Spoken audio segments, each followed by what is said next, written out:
बहुत पुरानी बात है। एक गांव में शेखर नाम का एक व्यक्ति रहता था। वह बड़ा मेहनती था, किंतु गांव में कोई रोजगार नहीं था। उसने सोचा कि मैं शहर चला जाता हूं।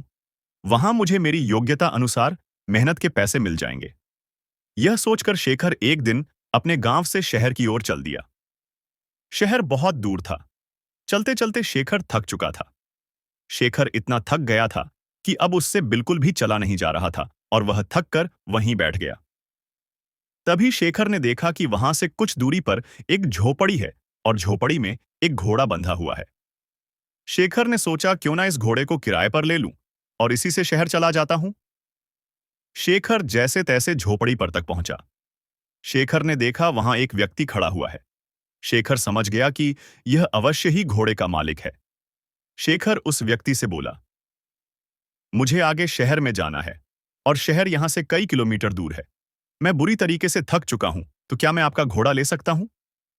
इस पर घोड़े का मालिक झुंझलाते हुए बोला, तुम्हें क्या मैं घोड़ा ऐसे ही दे दूं?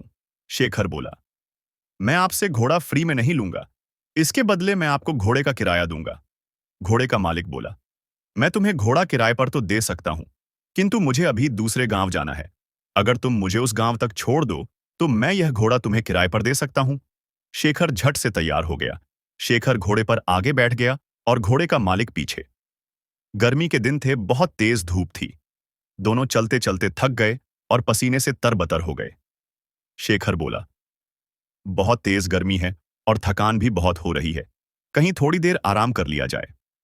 दोनों ने इधर उधर देखा, किंतु कहीं भी कोई पेड़ नहीं दिखा।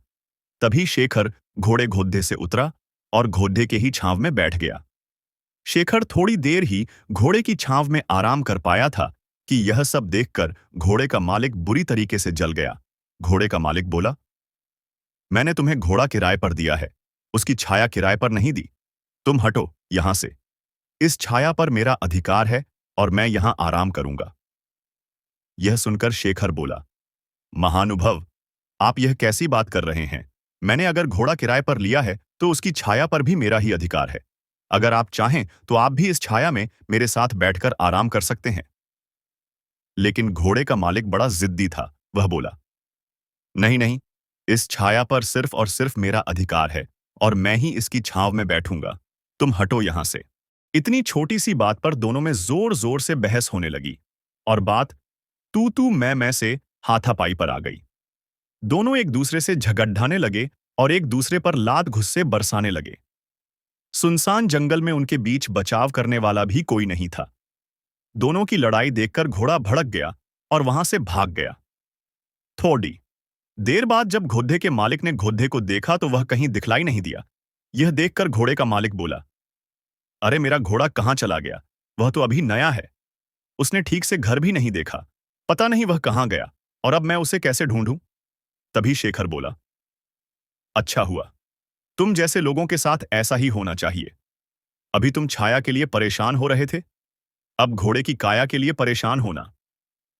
घोड़े के मालिक को अपनी गलती का एहसास हुआ और अपना माथा पीट कर हाय तौबा करते हुए बैठ गया और बोला, मेरे थोड़े से लालच से मेरा कितना बड़ा नुकसान हो गया। मुझे अपनी करनी का फल मिल गया। घोड़े की छाया के लोभ के कारण घोड़े की काया से भी हाथ धो बैठा। शिक्षा। इस कहानी से हमें शिक्षा मिलती है कि लालच बुरी बला है और कभी-कभी छोटे से लोभ के कारण बड़ा नुकसान उठाना पड़ सकता है।